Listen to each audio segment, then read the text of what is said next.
In our body, our cells need energy to work properly and to fulfill their functions. This energy comes from organic molecules like glucose, lipids, etc., present in food and used under the form of ATP, adenine triphosphate, thanks to the mechanism named metabolism. Metabolism is composed of catabolism, degradation, and anabolism, production. The formation of ATP from organic molecules needs many mechanisms interacting together: glycolysis from glucose, Krebs cycle, intermediate, oxidative phosphorylation, formation of ATP. What is the purpose of glycolysis? Glycolysis concerns mainly the degradation of glucose.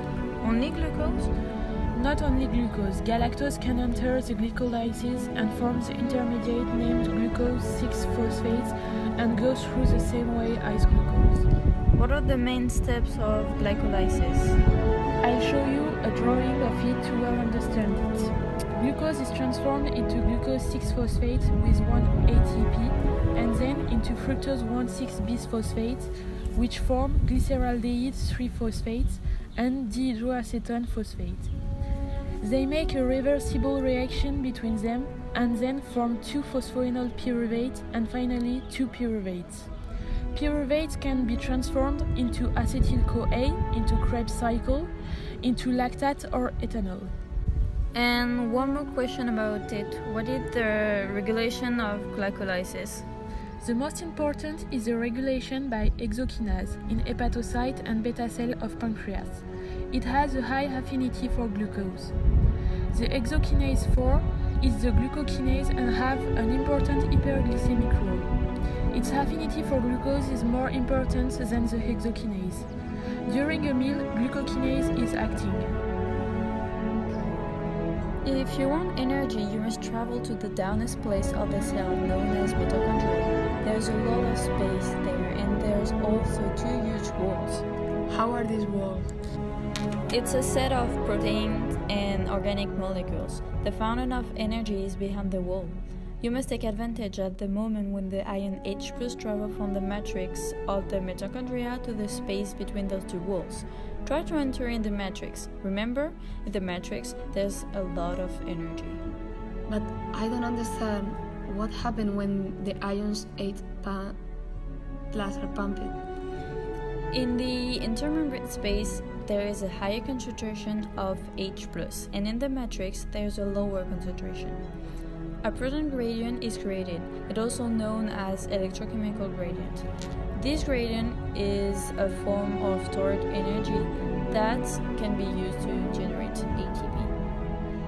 Is ATP the popular source of energy? Yes, of course. It is capable to synthesize our DNA in addition to other essential functions. What I need to this mission to enter in the thought? Glucose. You need glucose. Once you have pyruvate, you will be available to enter in the mitochondrial matrix.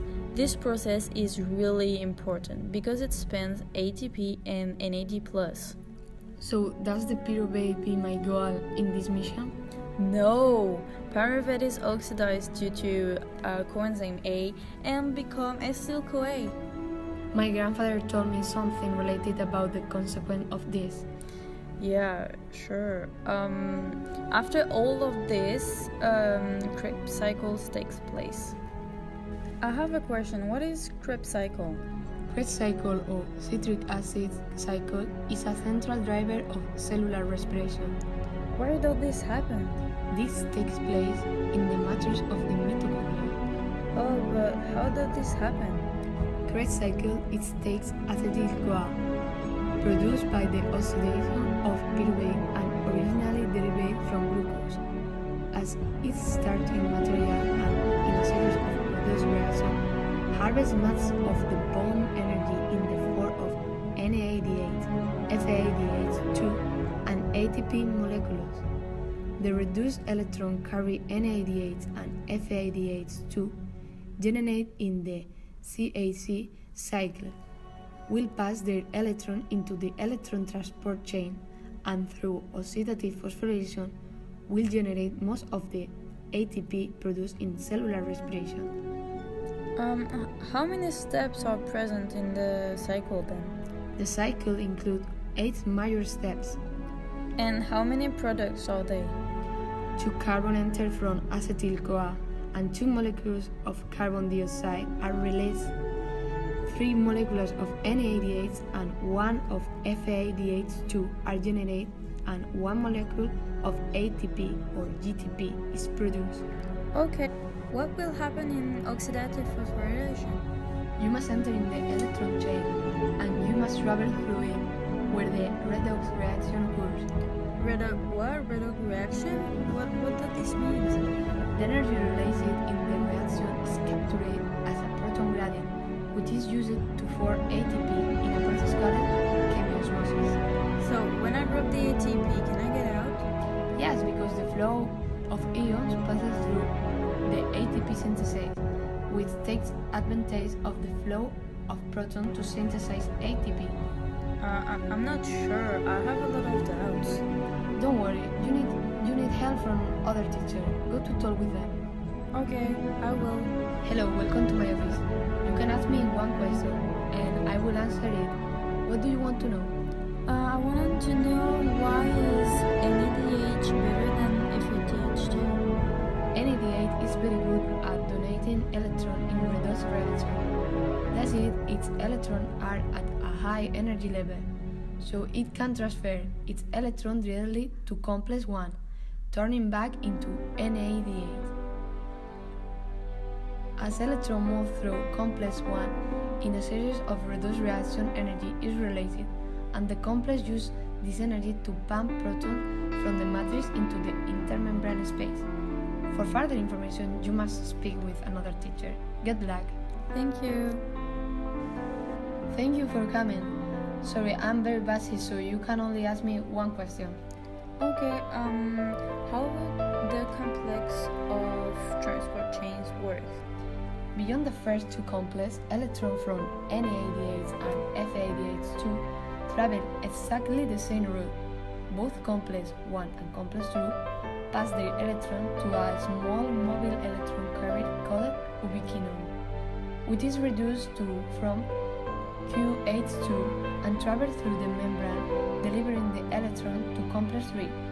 As electrons move through complex 3, more H+ ions are pumped across the membrane, and the electrons are ultimately delivered to another mobile carrier called cytochrome C, CTC. CTC carries the electron to complex 4, where a final batch of H+ ions is pumped across the membrane. Complex 4 passes the electron to O2, which splits into 2 oxygen atoms and a set proton from the matrix to 4 water. 4 electrons are required to reduce H molecule of O2, and water molecules are forming in the process. Okay, thank you. I was waiting for you. Ask me whatever you want. What does the electron transport chain do for the cell? Regenerates electron carrier, NADH and FADH2, pass the electron to the electron transport chain, turning back into NAD plus and FAD. This is important because the oxidized form of these electron carriers are used in the glycolysis and the citric acid cycle.